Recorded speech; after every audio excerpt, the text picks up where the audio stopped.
Om Ajnanatirandasya Jnananjanashalakaya Chakshurunmilitam Yena Tasmai Shri Gurave Namaha Shri Chaitanya Manobhishtam Sthapitam Yena Bhutale Swayam Rupa Kada Mahyam Dadati Swapadantikam Namo Vishnupadaya Krishna Presthaya Bhutale Srimate Bhaktivedanta Swami Niti Namine Namaste Saraswati Devi Gauravani Pracharine Nirvishesha Shunyavadi Paschatya Deshatarine Vancha Kalpatarubhyascha Kripa Sindhubhya cha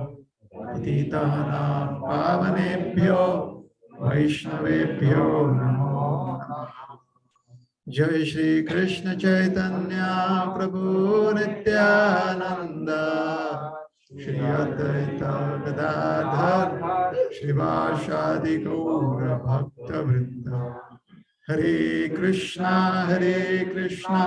Krishna Krishna Hare Hare Hare Rama Rama Rama Hare Hare.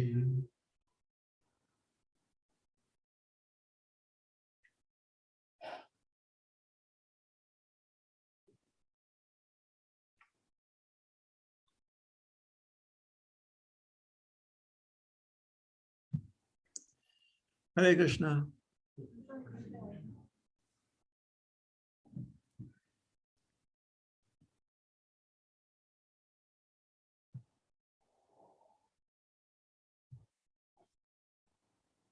You know how interesting it is for people at immigration to meet a person who is self-realized.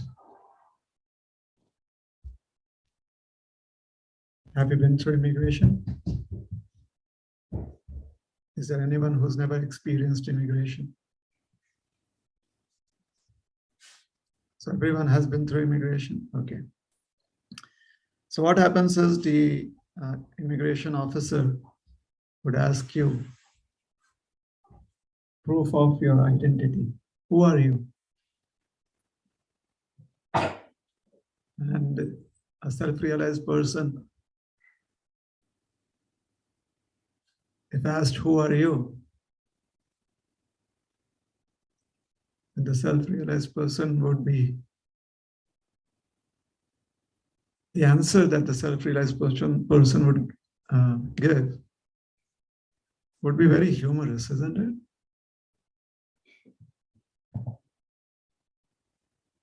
So let's make a joke out of this scenario. So the officer goes, who are you? The self-realized person says, I am who I am.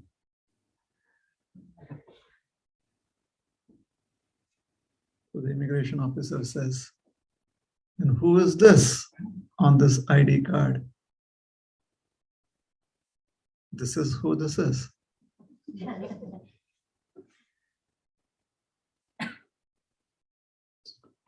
What would happen next? I don't think so. The immigration officer would be impressed. The officer would say, please step aside. Isn't it? And they go to another place where they interrogate that person.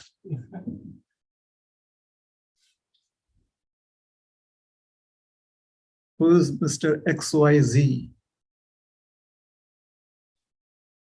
That is the identity of this body. And who are you? I'm the owner of this body. So he says, all right, we are putting you behind bars for some time. Now, if the self-realized person would get disturbed at that point of time, then the situation would have a very humorous twist, isn't it? Why are you putting me behind bars? Sir, we are putting your body behind bars. You are who you are. Isn't it? Sometimes it can be very tricky. Trying to understand a real identity can be tricky in this world. It's like trying to live through multiple identities.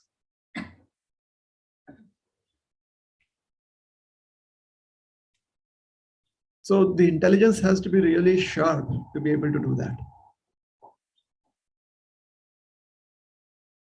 Like if you have your identity as a student or a child or a parent, citizen, so many identities. Isn't it? Like when people they project how important it is to serve your country above your own self-interests. They're like a soldier sacrifices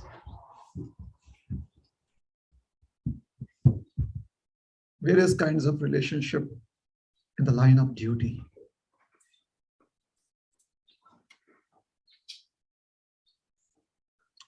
Or if they are trying to present the life of a soldier, they're like, who is this?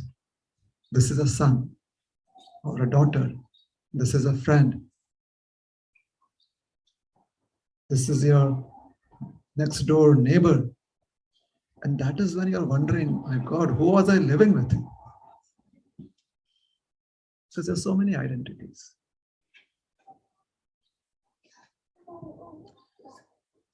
And all of these identities we have accepted with some rational thought. There are certain identities we don't accept. Like my friend, growing up, we had these very strong views. We were very, very political, and we had our own ideologies about our identity as students. Good friends. However, we had two different identities. So my friend would always be unaccepting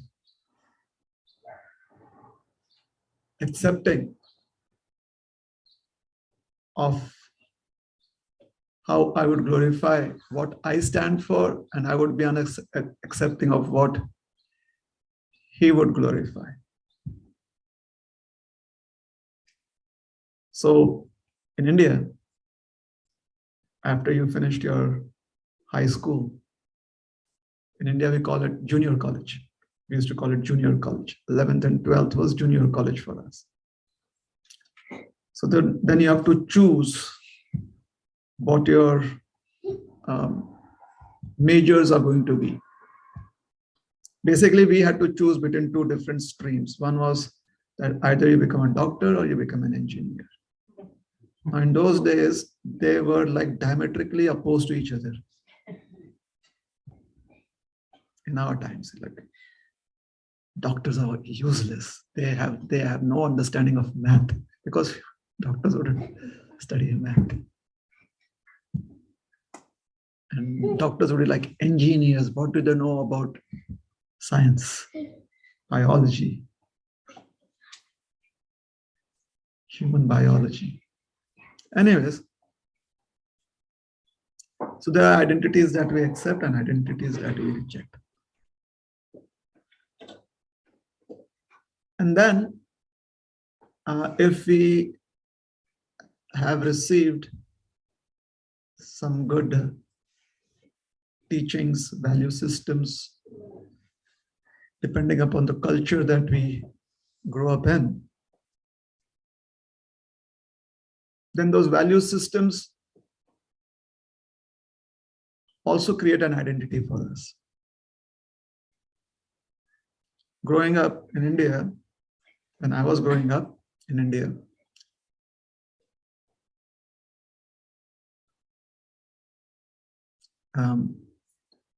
my elders, teachers, and everyone, they would again and again remind me. They would have this phrase with which they would remind us. Maybe it became popular in some movie or something like that. However, it was a very popular phrase, and they would tell all of us youngsters. But what is gratitude? So because this is most probably from Bollywood, so this line is in Hindi. Now, what is gratitude? How we should be grateful. जिस थाली में खाते हो उसमें छेद नहीं करनी चाहिए. The literal translation, would you want to hear the literal translation in English?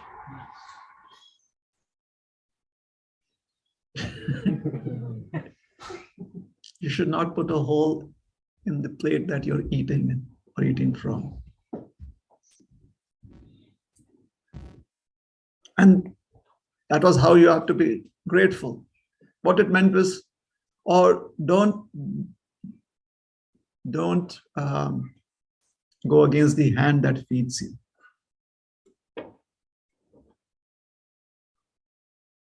Okay. Value systems. So as youngsters, we took it literally, like whichever hand fed us, we would never go against it. We are like always facing towards it. Yeah, please give me more. We took that literally. Like, yeah, serving hands, look at them. Don't turn away from the hands that feed you.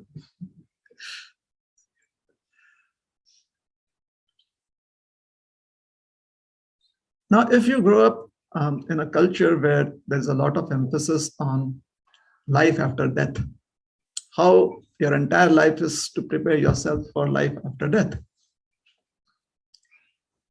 It's a completely different journey, isn't it?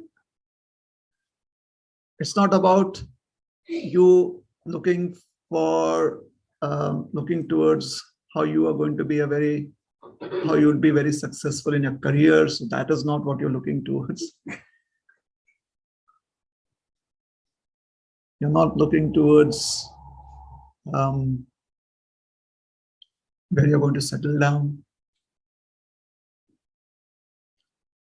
It's all about everything that you do, all your actions. There are going to be reactions to it.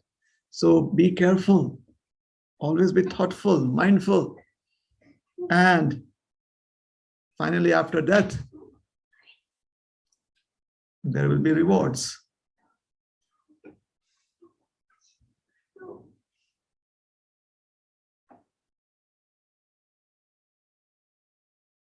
This is one of the most uncomfortable identities to live with.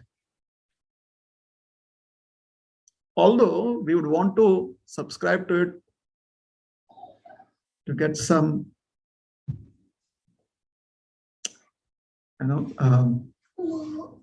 status or because of some peer pressure, you may want to subscribe to it.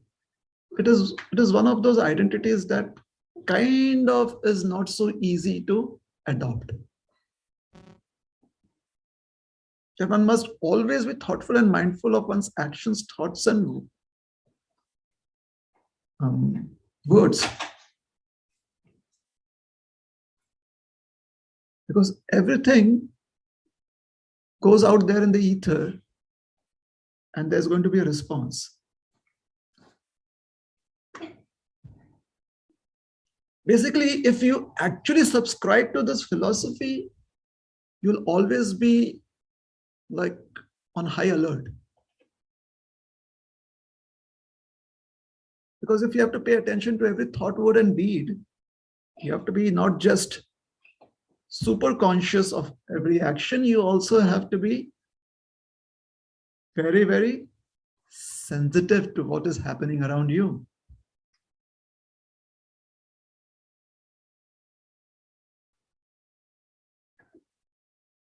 And since it is a little trying to do that, to kind of adopt this lifestyle, somebody long back prescribed that every single day you have to bathe yourself with this, you have to bathe your consciousness or your intelligence with this knowledge of this value system. They told us, unless until you do that, it will be little difficult.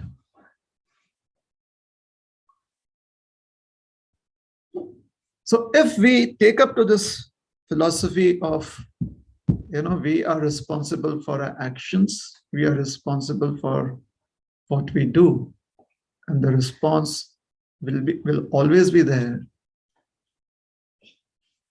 This awareness lasts a lifetime, or it has to last a lifetime.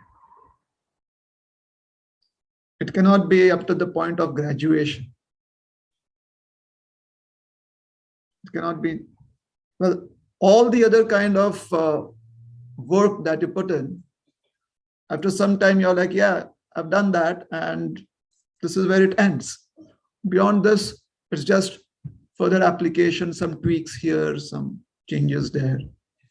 However, awareness of how every act of ours creates, we should be very careful of not judging others unnecessarily. It's a waste of time and energy. Like, I've eaten the entire day. I've kind of really had all these nourishing food, vitamins, minerals. And some of the energy that I get from all of that, what do? I waste it on judging people. Does it make sense? I could have used that to do something to improve my own condition in life. And add all those tiny bits of the energy that is ours, which we have for which we have put in so much effort in digesting all that food and getting all of that energy, and all that little bits of being judgmental through our 20 years of life or 40 years of life, put all of that together. It's a huge loss. We could have used all of that energy for doing so much more for ourselves. If we really feel that we have an opinion, then the first thing that we should do with that opinion is see how it benefits us. But the world being what it is, everyone is convinced that we have to sacrifice for others. So we are so opinionated that, and we have these opinions, and we feel completely justified when we say that, oh, it is for your betterment.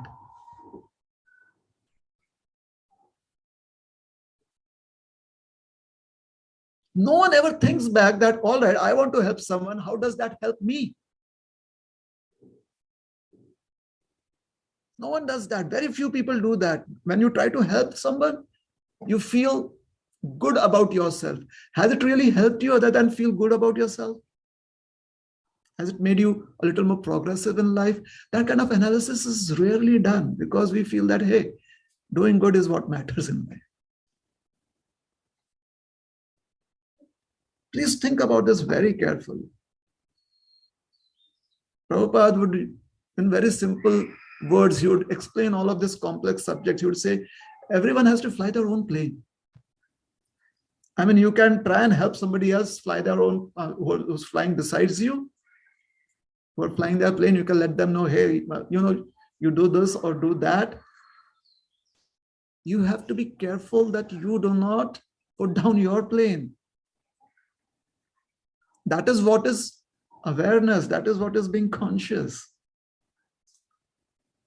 We cannot be involved with anyone else except ourselves because we do not have the facility to do that. That is the 15th chapter of the Bhagavad Gita. The 15th chapter of the Bhagavad Gita speaks about Kshetra and Kshetrajna. It speaks about the doer and the field of activity. And if we read it properly, if you have understood Purushottam Yoga nicely, we realize that all this idea that is floating around us in this present world, that, oh, you cannot have your own existence because you're dependent on this and that. After you understand all these correlations, finally it boils down to, I am only aware of what is happening in my field of activity.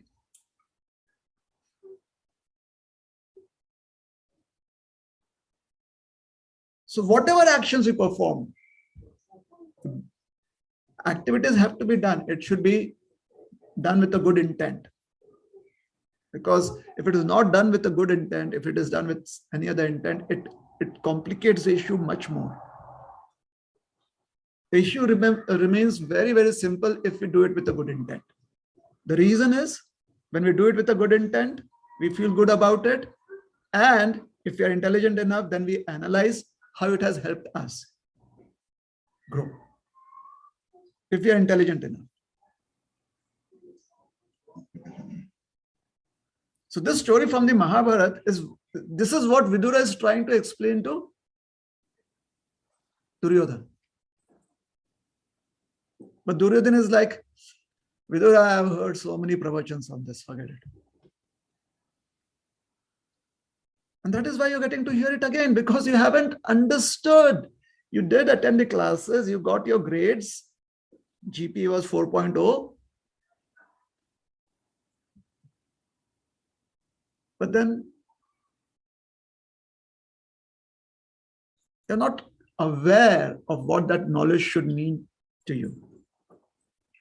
Duryodhana's GPA was 4.0. Did you know that? Or maybe better than that. He was a really smart kid. If you go back and look at his report card,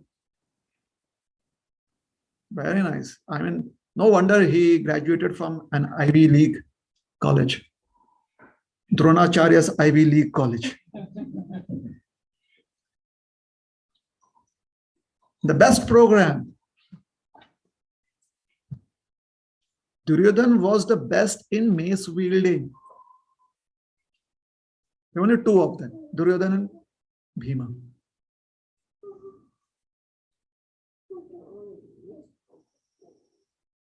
But he couldn't understand what Vidura was trying to tell him, although he felt that he understood and he didn't think that it was relevant enough. That is the story of all of us.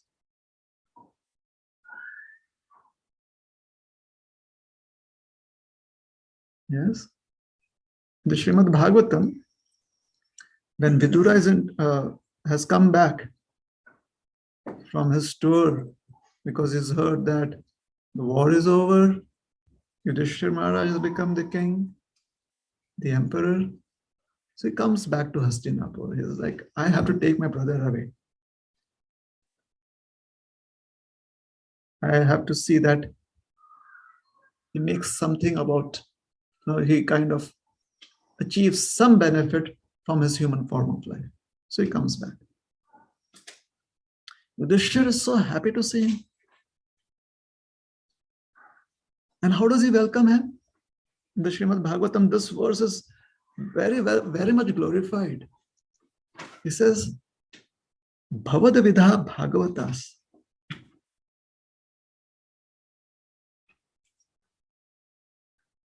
Tirtha Bhuta. You are Tirtha. You are the holy place, the holy waters personified.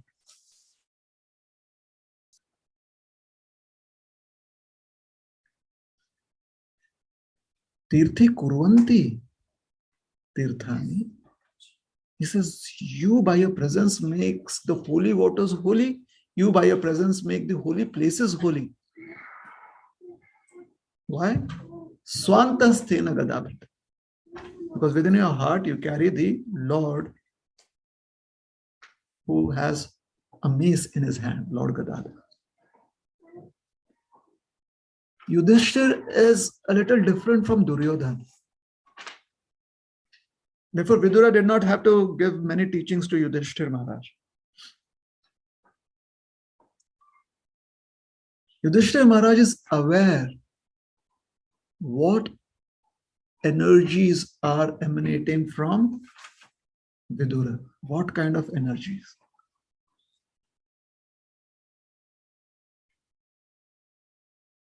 Krishna consciousness or spiritual life is not just about study of scriptures. If we have given some importance to the understanding of physical science in spiritual activities, we realize that actually this body is only a field of energy. What I and you see is energy in a particular shape and form. That's it. The various molecules that are the various cells are ultimately molecules and atoms. And the frequency at which they are vibrating is what is giving them the form of the skin, is giving them the form of the eyes, is giving them the form of the various organs. It's just a frequency. Therefore, sound affects us, light affects us.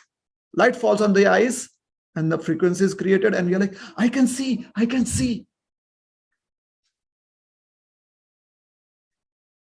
Sound affects us. Magnetic field affects us. And we are like, really? Yeah. I drank goji water or I had goji fruits and I feel very energetic. Why? Because light energy. That is what has been captured by those fruits. And that is going to affect us. So what is energy? Energy is vibrant. Hence, when there is a lack of vibrancy within us, that is when we are casual. That is when we are low in energy. We are not focused. A child is very active. Unless until the energy is depleted, a child is very active. Why? Because a child has not gotten in all these various different kinds of comprehensions about this identity and that identity.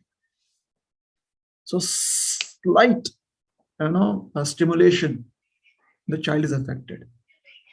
Have you ever seen anyone say, my child sleeps through an earthquake or an inferno?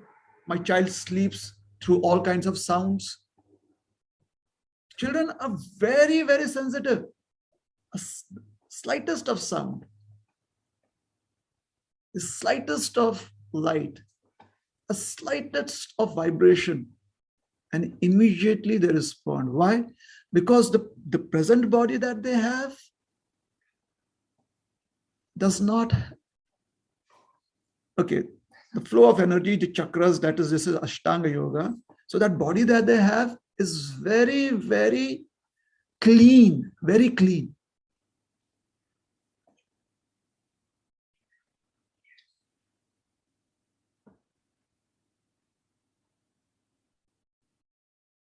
Over the years, we accumulate so much of unnecessary energy, so much, especially in terms of what we call as pride, greed, anger, envy, illusion, doubt, anxiety, fear.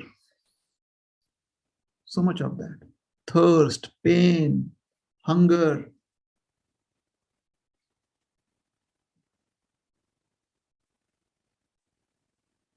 Like recently we had Nirjala Ekadashi.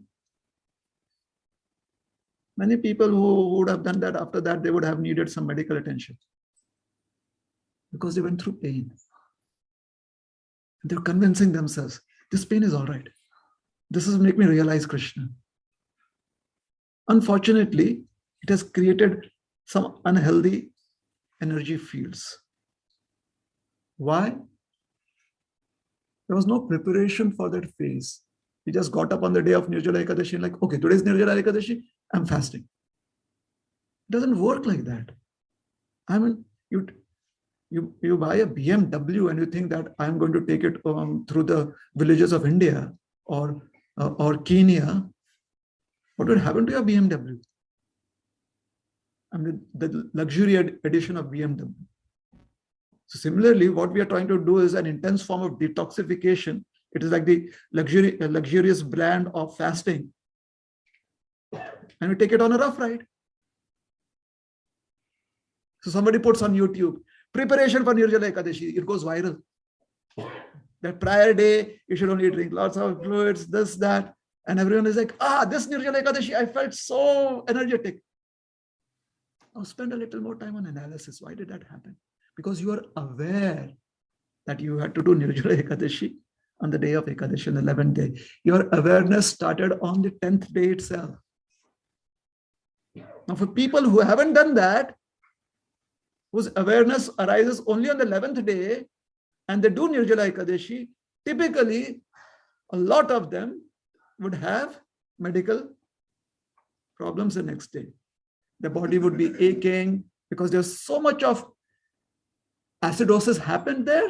Where does the acid settle in? Joints, muscles. And after that, you eat sweet rice. Very good.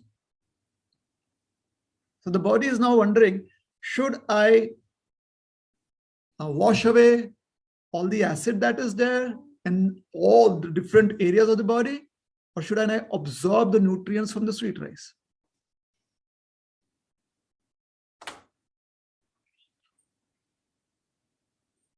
So when you offer arati, when you're offering the various elements, you're creating some energy field there. If you're not aware of it, if you're not very perceptive, or if you consciously or unconsciously create a barrier, that very event could cause adverse effects. There are people who go to Aarti, and because their energy field is not very, very attuned to that energy that is created, they immediately react violently. They're like, no, take me away from this. I cannot tolerate this. And then we think that, oh, they're possessed. They have some evil.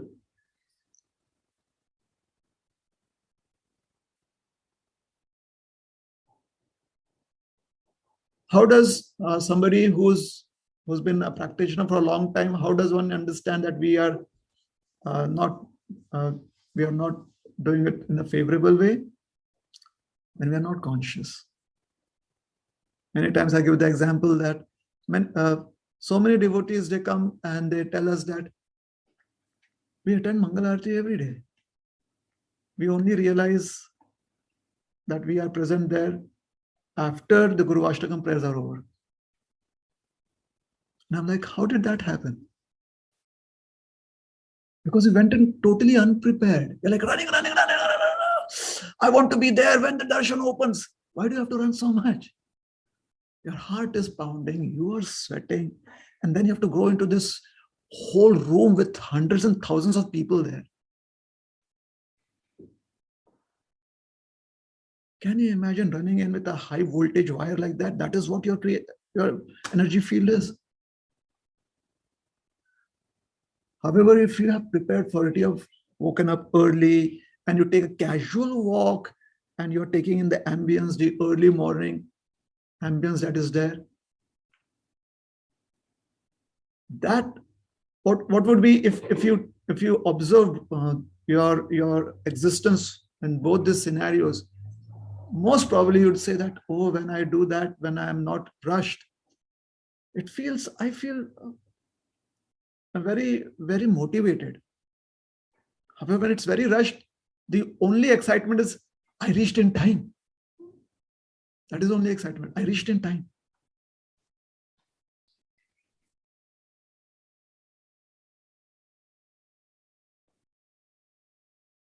The reason I'm trying to explain this through certain examples is it is not easy to identify who devotees are. We go on the externals always. And therefore, stories from the scriptures or somebody's realization. I was in Vrindavan and a rickshawala looked at me and or someone like that looked at me and said, oh yeah, I'll take you there. And on the way, I was like, do you know who's Radharani? And it's like, how don't you know? I mean, why are you asking me? And then I realized that in Vrindavan, everyone is conscious of Radharani. What? That is a realization.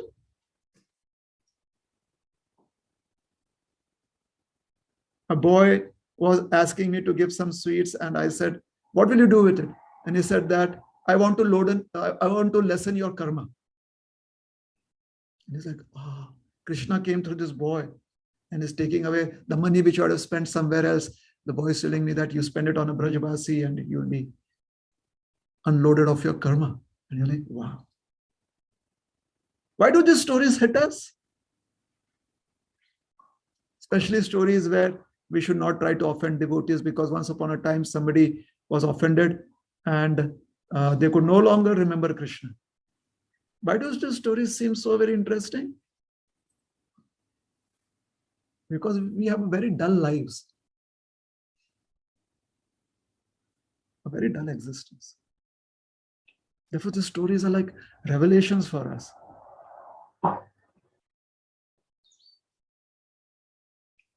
Let me tell you a story. A great saintly personality, two of them. They were trying to serve an acharya. So the king was envious of the acharya. So the king tortured them.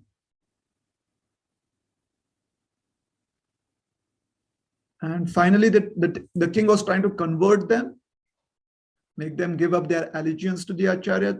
Wasn't successful. He said, and this is useless. So he ordered his soldiers, take them to the dungeons and kill them.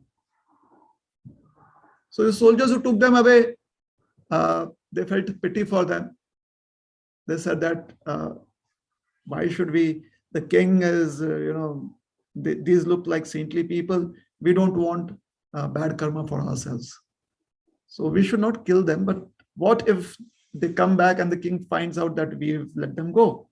So they said that we'll pluck out your eyes.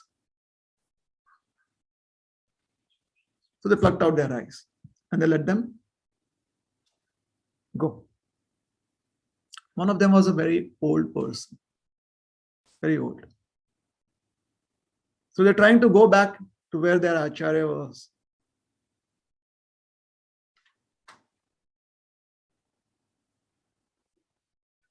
The old gentleman could not complete the journey because his body had been so much tortured that the body could not sustain life anymore.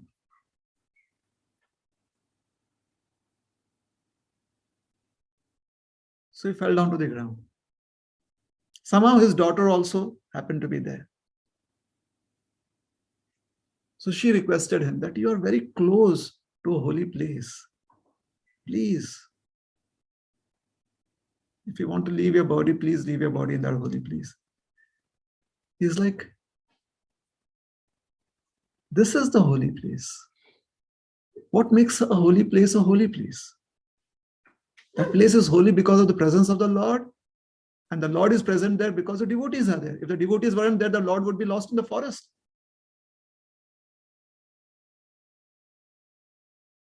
Who would know about the Lord? Most of the famous temples that we know is because of the devotees. Otherwise, there have been incidences where these temples have been lost, people have forgotten, and comes along a devotee, the devotee discovers that temple, and then the world gets to know of the temple again. He says, this is the holy place because here I am with a devotee of the Lord. I'm with the Bhagavata. So his companion takes his head and puts it in his lap.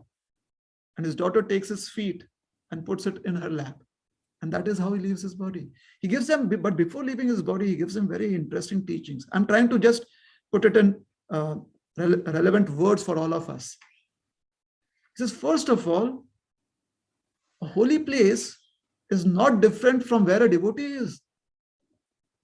Secondly, what is the greatest reward than to have a devotee who will take care of one's final rights?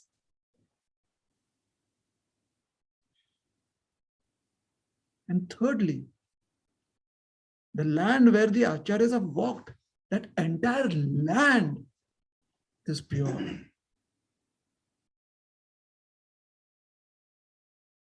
And then he said, if we, as the followers of the Lord, believe that the mercy of the Lord is available only in one place because we have determined that place to be a holy place, and what would happen of all of those who remember the Lord but are in distant places? What about their destiny?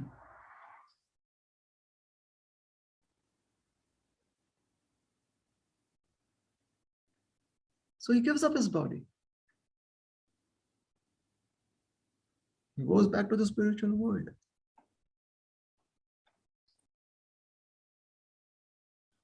This is a great saint, Mahapurna.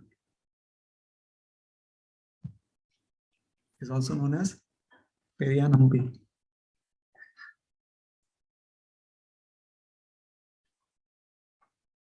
Where did he learn that from? From the scriptures, from his teacher, from his own experiences in life.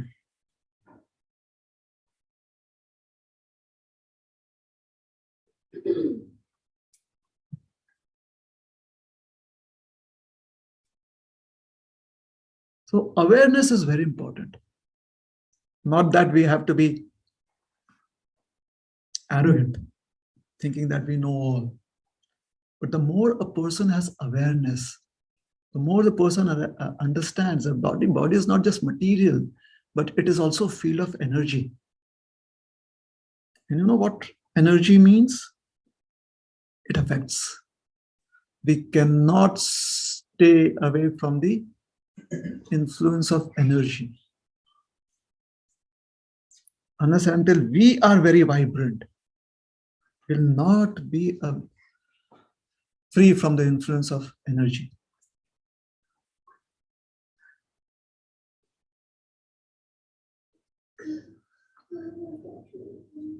So Bhavad Vidha Bhagavata,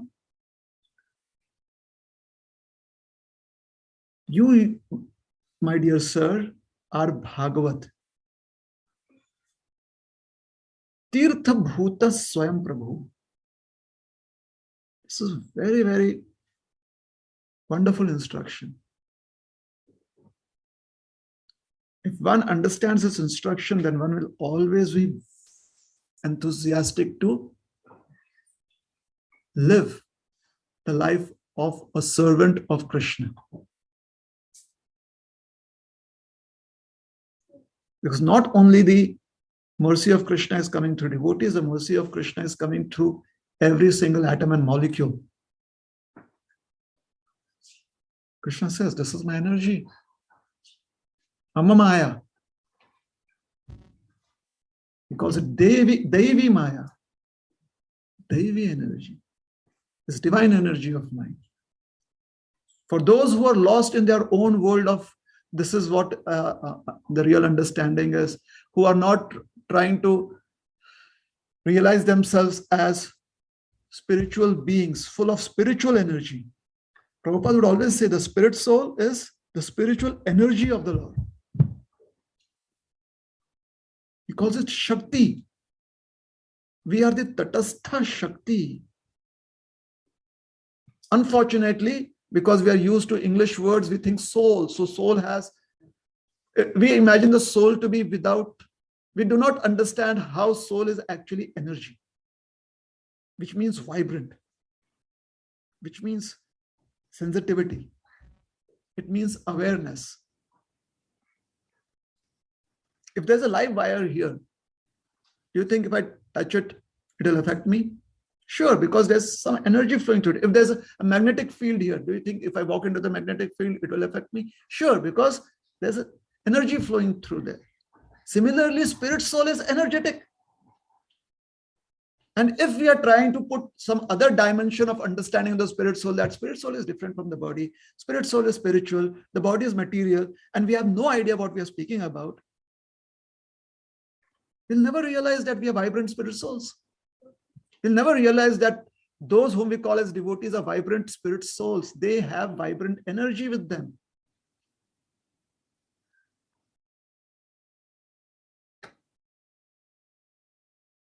We'll only be like, okay, because you're a devotee and you're initiated, or I've seen you being a devotee, therefore I offer respects unto you, and please pray for me. And for years, we've been doing the same thing without making any progress in our understanding of that relationship. The only understanding is, I have to invite you for prasad, and you have to invite me for prasad. Why? Dadati pratik rehnati. I have to tell you some secrets of my life, and you have to tell me some secrets of your life. Why? Guyam akhyati prichati.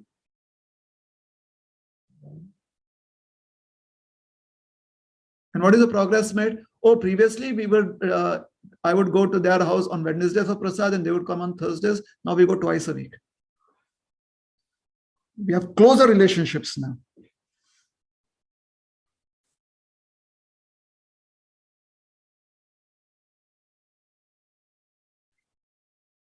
There was another devotee. Let us speak from the Chaitanya Charitamrita, Chaitanya Leela. Yes, Chaitanya Bhagavat also, specifically in Chaitanya Bhagavat. Devotee by the name of Gadadhar. He is also the spiritual energy of the Lord, one of the Panchatattvas. He is taken by his friend Mukunda to meet a great personality. When he goes there, he's shocked. He's like, I know Mukunda has different kinds of associations, but why would he bring me to this place?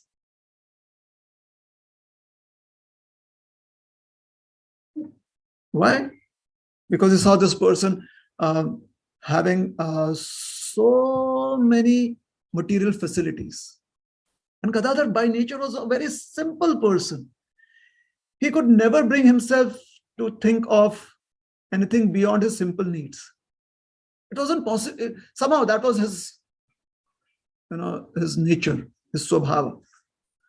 If he had a table, he would think like, maybe this table is too big for me. All I need is a table so small, because that is where my laptop fits in. That is Gadadhar. How would someone else think as, like if someone was not having the perspective of Gadadhar, he was like, oh, the table is so big. What else can I put on this table? Is it correct? Is it not?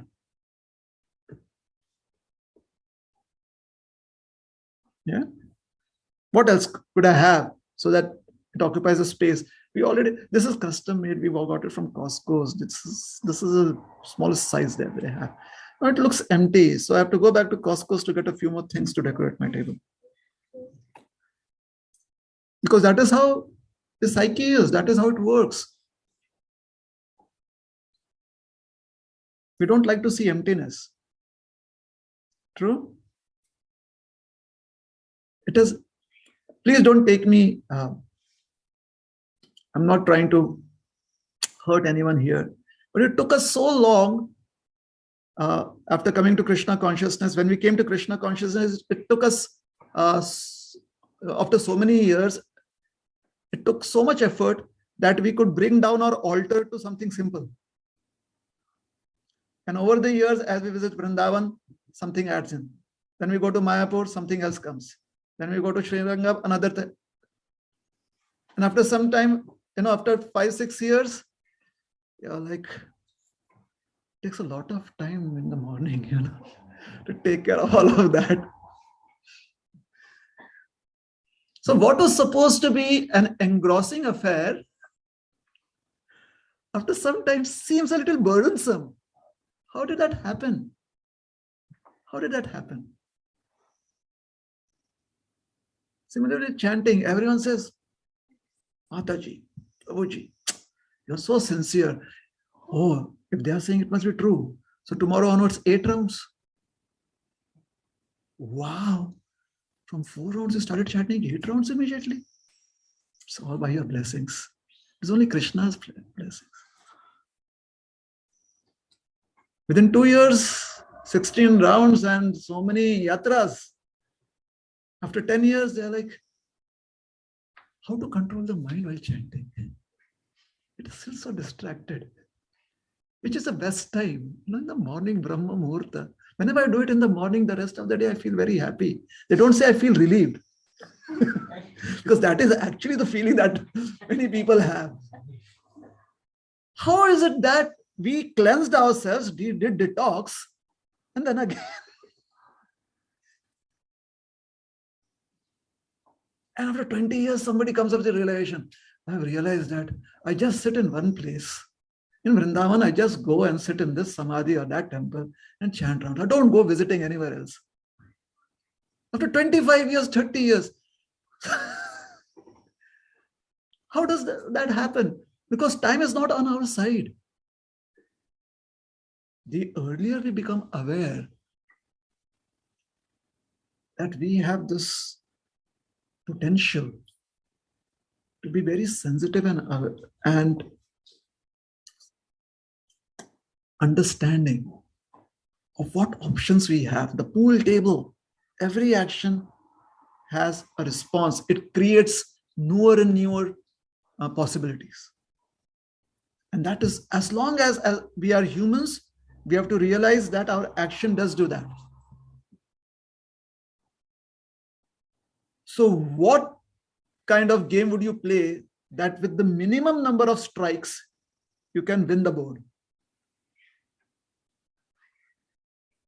That requires so much of practice.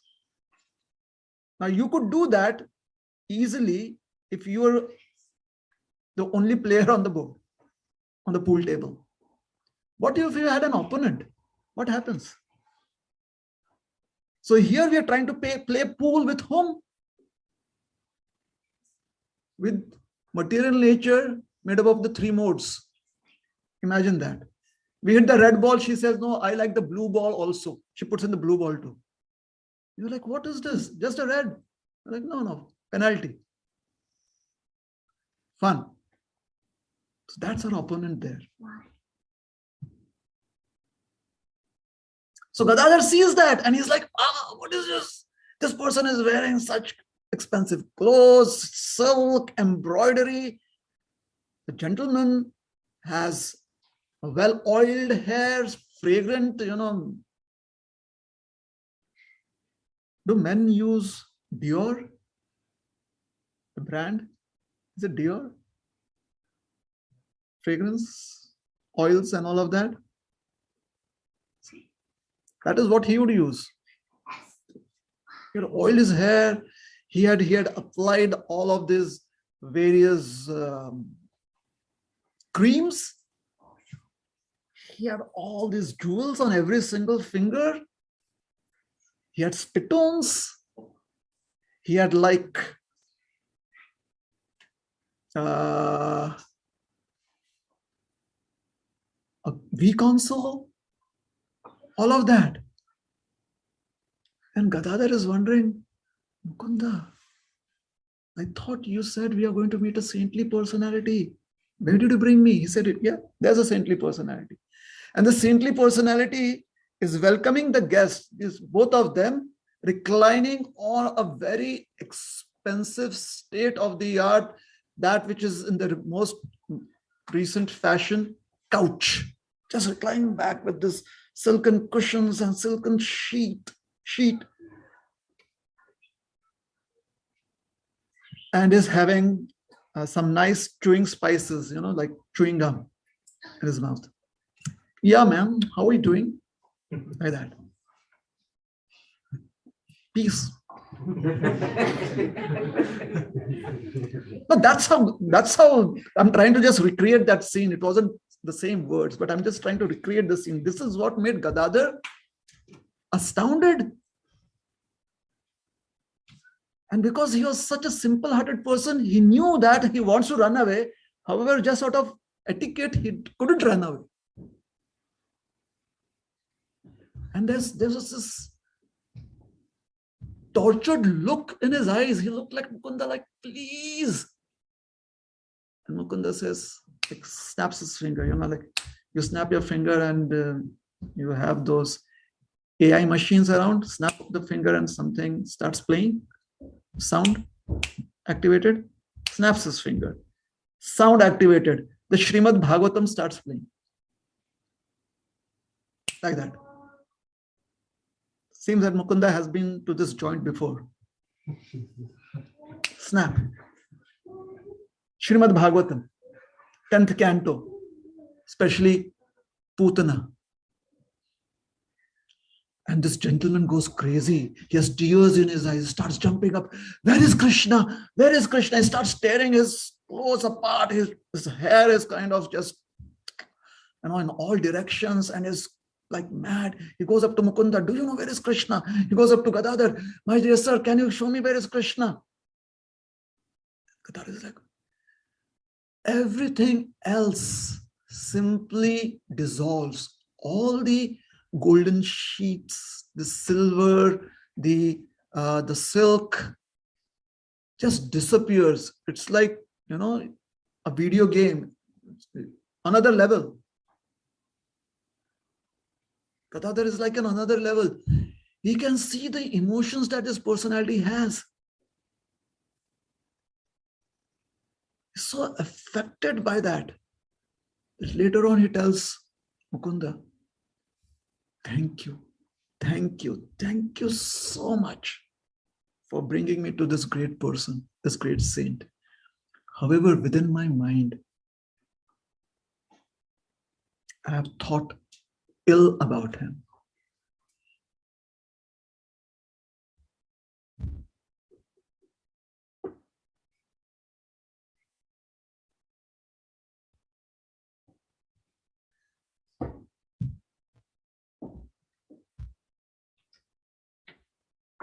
So I need to do something about it.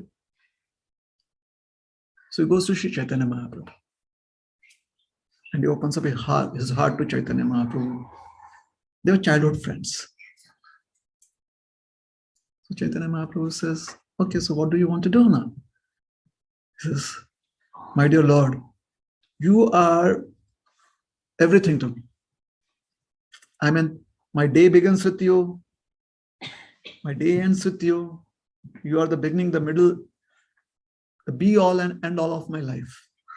There's no one else that I can even think of having in my life. Still, I feel that this great personality, he can open up my world views. He can open up various different possibilities for me. Just being us, having some association with him, I had such deep realizations. So please bless me that I can accept him as my spiritual master.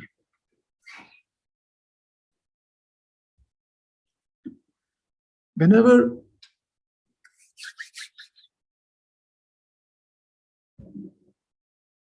we have our emotions involved about a relationship, when we have some emotional investments in a relationship, and we don't go beyond those emotional investments, we may not see the big picture. Gadadhar was happy, or he felt enlivened that there is another person in his life that could reveal so many perspectives to him. So he wanted to have a spiritual master because a spiritual master would reveal various perspectives to him.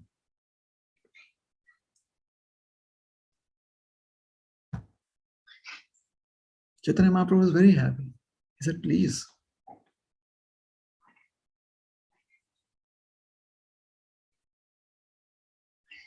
This this is so wonderful that you want to accept him as a spiritual master. So that personality is Pundarik Vidyanidhi. And Gadadhar goes and seeks initiation from him.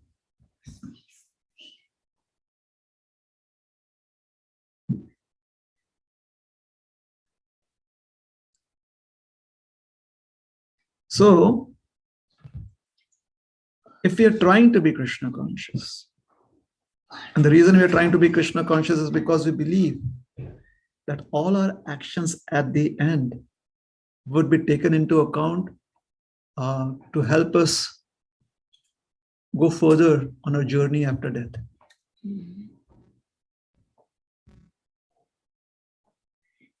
Then we have to start being very, very conscious of what are our thoughts, words, and deeds.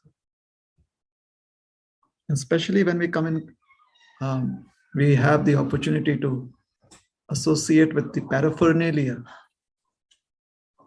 devotional paraphernalia. It could be devotees, it could be the instruments, it could be prasad. These are all devotional paraphernalia. We should understand that all of them are suffused with the energy of the Lord.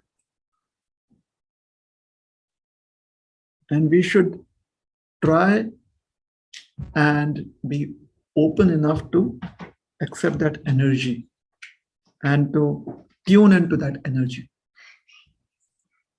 When we do that, that is when we could have our own divine realizations. When Arjuna says in the Gita, Nashta Moha Smriti Labdha, is referring to realizations because now he is vibrating in the same zone, in the same energy field, where his eternal relationship with the Lord vibrates. It's like he's in that orbital. Energy, according to science, can neither be created nor destroyed. It exists always. It can only be transformed from one form to another. So in the spiritual world, this energy transforms. How? Like the cowherd boys. At night, the transformation of energy happens where they're in separation from Krishna and thinking about Krishna, they take rest. That is called as Vipralamba. They are in that energetic field because spirit soul, including the Supreme Lord, is Satchit Anand. Chinmay means knowledge, Sat means eternal. And according to science, what is eternal? What always exists? Energy. Therefore, the Supreme Lord is called as the supremely energetic personality. Is that all right? So we'll stop here. Thank you very much. Hare Krishna. Any questions? Any clarifications? Yes. Two questions. One is, you mentioned about the Yayati. Is that Yadu's father? Yeah. If you read the historical references to Yayati, he was the master of horses. There's a lot of knowledge about horses, Yayati. So it's the same person.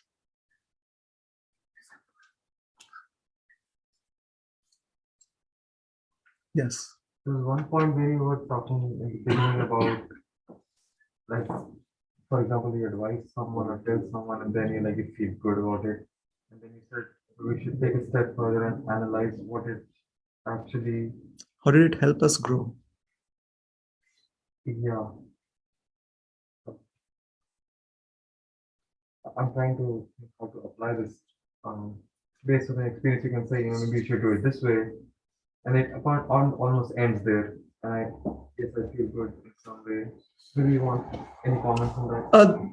Let us say that one graduates out of school. So everyone is like, congratulations, well done, especially, people feel that we've done really good. So we take in all of that glorifications. If we just stay with that, then that is all that we can, that is all that we have created out of it. Just some glorifications, and maybe 10 years from now, we'll show pictures of a graduation to someone and say, I graduated. On the other hand, if we realize that what this glorification means is that I have all of this knowledge. What do I do with it? How many of us reflect like that? Remember that sometimes we hear of those eccentric scientists. Somebody comes up to them and says, hey, your husband or your wife is dying and is taking the last breath, and he's like, tell them to wait such a little longer. Postpone their death. Because right now I'm engaged in this very much. They're engrossed in that activity. Ever heard? Yeah. There's so many ways this particular scientist did that, or that particular great person did that.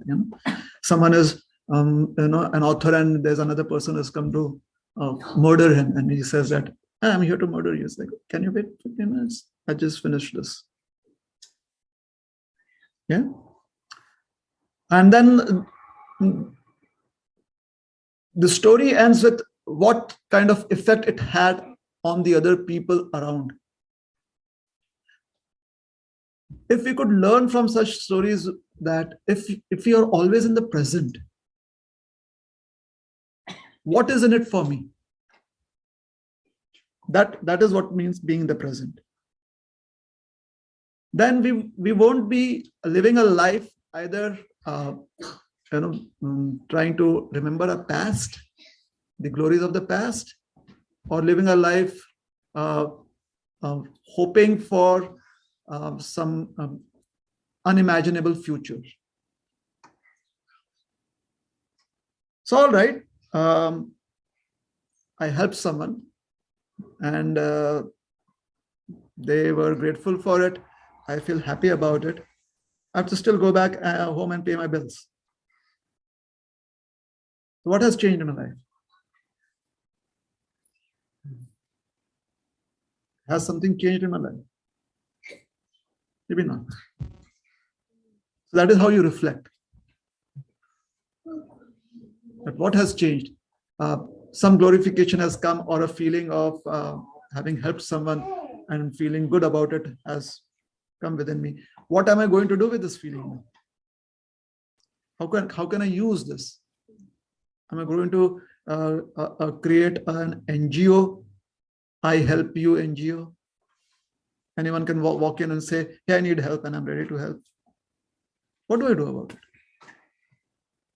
Many times when such, especially if we read the Vedic literatures, they give those life-changing stories about people who went through that experience. Suddenly they realized, why am I wasting my life? I just go to Vrindavan. You're like, oh, wow. This person they had this amazing life-changing moment. Basically, they just reflected.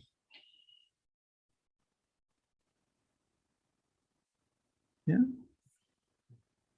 Srimad Bhagavatam, the young little boy, Narada, he has a glimpse of the Lord, and then the Lord disappears.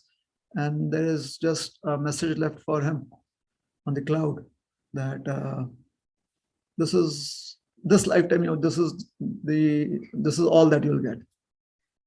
So what does the boy do? He could have just stayed crying. I have lost. Why did the Lord go away? And this was never taught unto me. Who should I call? Help phone a friend? Something like that. No. He was feeling the separation. He was very emotional about it. But then he just kind of tried to take samadhi. That is not how it is explained in the Bhagavatam, not in those words. So basically, that is what he did. And very soon he gave up his body. Very soon he gave up his body.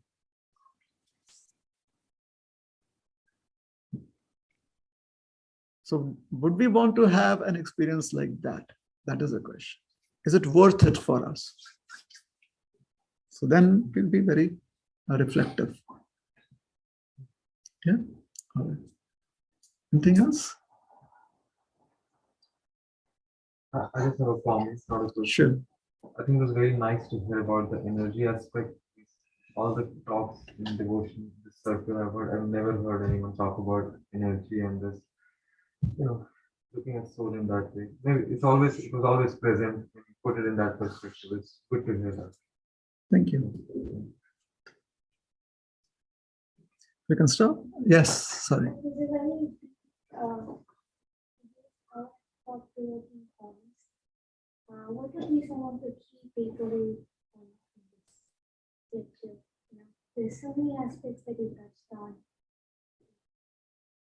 I just wondering if you can just summarize some key. Pool table. The pool table. So many possibilities. Every time. And if you ever get that book, you can read that book. I think it's Gita on the Green or something. It's like a fiction novel. I read it when I was in college. I don't know why I read it, but it seemed interesting at that point of time. It's a very old book. Yeah. No, you need not. You can read the original Gita itself. As I said, Purushottam Yoga speaks about it a lot. Yeah. All right. Thank you. Anything else? Oops. So we can stop here.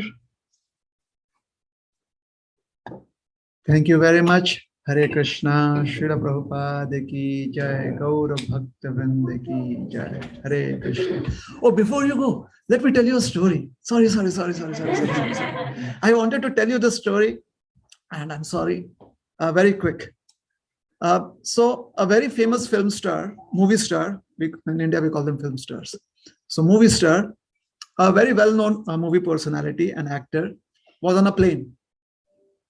Maybe you've heard this story. And on the plane, his co-passenger, the passenger in the seat next to him, that seat was already occupied. So he saw that passenger seemed to be a little elderly gentleman, simple tastes, had a simple shirt and pant on, looked a little middle class. And the person was reading the newspaper. So he sat down in the seat next to him. And movie star, right? So the other people around him they knew him. So they're like casting glances at him.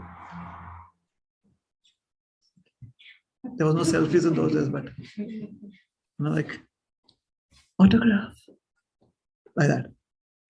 So this gentleman noticed that, however, he did not interject. So after some time, when the flight took off, movie star, so always been interacting with people. So he started interacting with them. So, sir, do you know who I am? He says, no. He's like, okay. I'm actually in the movie industry. He says, good for you. Do you watch movies? Not many. Many years ago, I had watched a movie.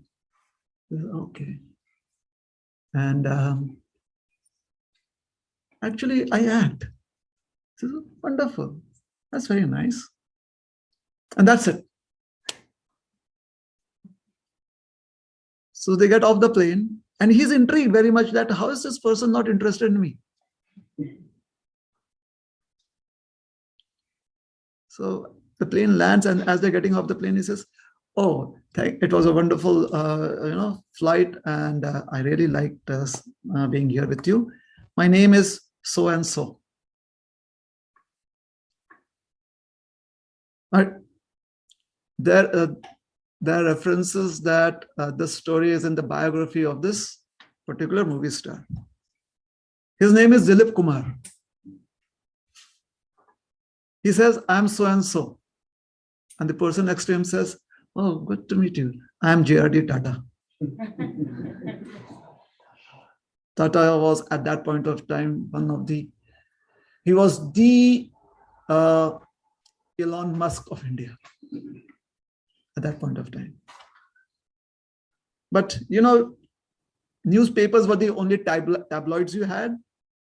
And he was a very simple man, so he wouldn't be much in public glare. So the comment was, whoever we are and however great we are, there's always someone greater than us. So it's okay to be humble in life. Yeah. So I just wanted to tell you that story. The reason being, I want you to remember that this story was a gist of the lecture. Everything else may be forgotten. Okay. Thank you. Thank you so much. Hare Krishna. Shri Prabhupada ki jai.